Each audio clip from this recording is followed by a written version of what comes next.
Hello and welcome back to my YouTube channel. My name is Noah and I wanted to welcome all of you to another installment of Monologue Monday here on my YouTube channel. Monologue Monday. As always, if you are a returning viewer to this series or my channel in general, thank you so much for tuning back in, and I hope you can take something away from this video as well. With all of that being said, let's get into this episode of Monologue Monday. So for this episode of Monologue Monday, I really wanted to try to make it short and sweet, and this episode is really going to be about what makes a good New Year's resolution, why we need New Year's resolutions, and I also wanted to share some of my own personal New Year's resolutions as well. So where do New Year's resolutions come from? At some point throughout time, someone said, man, I had a really shit year.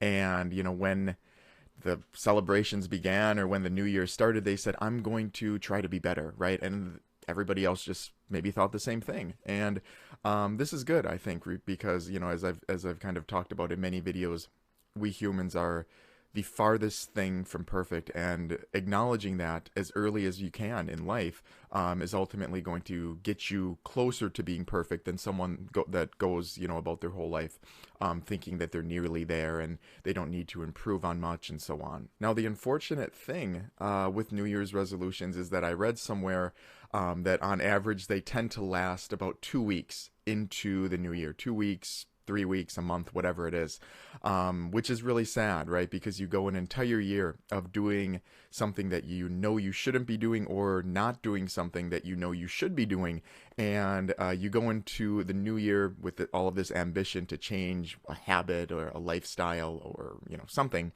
and it doesn't go past the first month, right? So this is something that I think probably happens to a lot of people, because generally I think New Year's resolutions, when people make them, I think they do tend to make them too ambitious, when in reality it's far better to actually make more small New Year's resolutions that you know that you will that you will be able to complete, and then adding to these smaller resolutions or smaller goals throughout the year. And coincidentally, this is actually something that we do at companies, right? We always set goals, and we talk about our goals with our managers, and they have goals with their managers all the way up probably until the CEO of companies. But generally speaking, a good word of advice is to create goals that you are very confident that you are going to be able to complete, which is going to make you feel better, right? It may be a smaller goal, a fourth of the goal that you want to do, you know, in the grand scheme of things.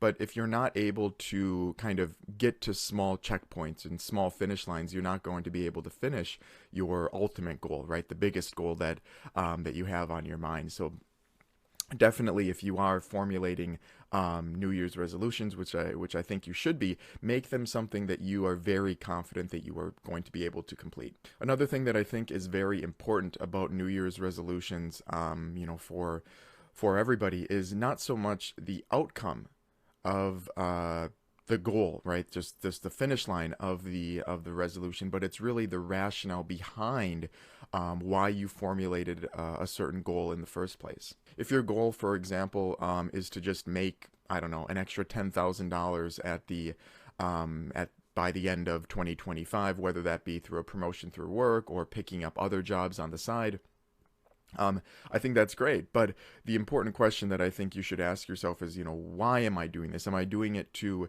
you know, better the life for myself, my family?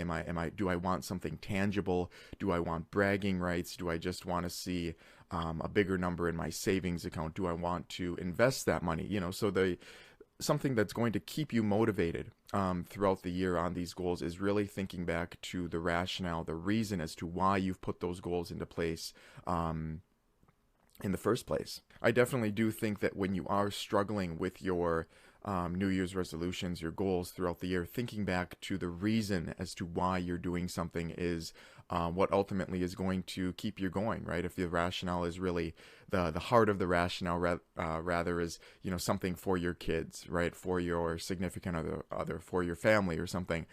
Thinking back to that is really going to be able to make you keep going. And ultimately, I think generally speaking, the first bit of getting into goals are probably the hardest, right? Fitness, for example, I a lot of people across the world probably have New Year's resolutions of going to the gym more or losing a certain amount of weight or just feeling better. I'm personally a fan of feeling better rather than any kind of metric, numerical metric, right? So I don't think BMI is that accurate. I don't think weights are, just the number that you see on the scale are that accurate, but definitely feeling better is what I would pursue. But you want to think back to why you're doing it in the first place. And I think that is going to help you keep going through the initial difficulties that you would have potentially with getting in a new workout routine or going in the pool or doing, doing cardio and all of those type of things. Now, the final thing that I wanted to kind of share in this episode of Monologue Monday, like I said,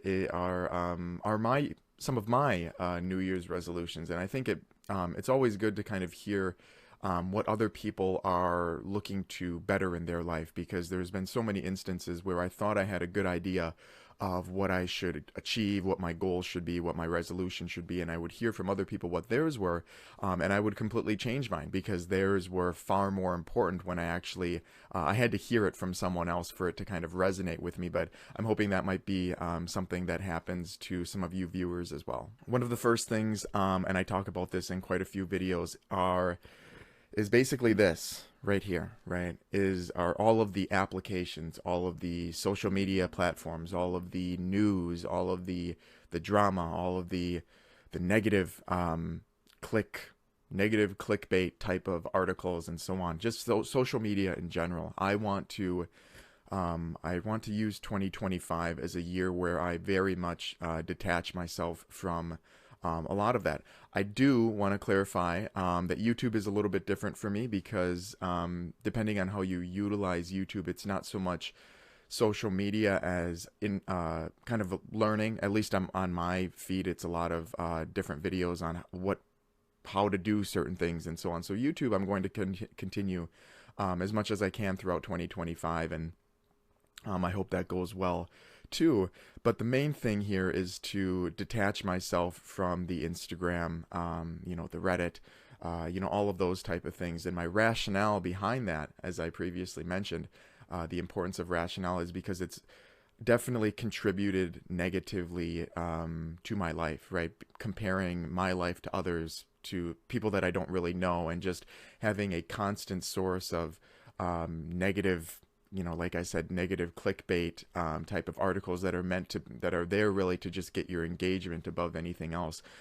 They have not been conducive to my success. And recently I have really stepped away a little bit, and it's been very, very good for me personally, mentally, everything. So I'm going to continue this, and I am going to really step away from those aspects, or not even aspects, from those all of those different social media platforms. And kind of an addition to this is, if I am going to consume things online via YouTube, something similar to social media, is that I only want to be consuming content that is helping me learn something new.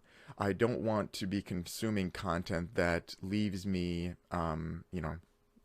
putting down my phone or stepping away from my computer, not feeling anything and not feeling any more of a person. And unfortunately, a lot of the content on YouTube and social media is very much very hollow, very shallow. There's not much to it. It doesn't leave you with anything. It's just meant to garner your attention for a very short period of time, and I don't want that, right? I don't want my brain to be programmed to consume small bits of media. I want to learn things. I want to, if I am going to consume things online and so on, I want it to augment my character, augment my personality, augment the way that I think about the world. The second and final New Year's resolution that I'll share with you in this video. Obviously, I have quite a few that I don't want to go through all of them, but two of the most important ones are some that I wanted to share. And the second one from this batch is to do things that make my heart happy. Throughout life, adult life, more so after college and so on, I was very much pursuing what made sense numerically, what made sense metrically, and I was not really listening to what my feelings were telling me to do, what my heart was telling me to do, and it was not good. I kind of made a video about this a couple videos ago, talking about how the title is something I hate money or something like that, and that is true. It Having a mindset of only doing things that make sense financially or otherwise is not a good way to live life, and it was a very difficult learning experience for me personally, and I have made a permanent decision to never let that kind of mindset consume my life. Life is worth so much more than numbers on a screen, anything, really, anything. And I want to pursue endeavors, anything really that my heart is telling me to do rather than what makes sense on paper. And I've already started doing this, and it's been monumental, to be quite candid with you, but I want to really, really pursue it for the rest of 2025, and honestly for the rest of my life as well. But there you go. Those are a few of my thoughts on why forming good, achievable New Year's resolutions are so important for all of us. And I also wanted to share some of my own personal resolutions as well. But of course, I want to hear from you guys as well. As I previously mentioned, I do love hearing resolutions that other people have kind of put into place for their own augmentation, right? For their character. So if you have any that you'd like to share, I'd love to read about them in the comment section below. As always, if you've stuck along this far in the video, I want to thank you so much for your time, and I hope to see you again sometime soon.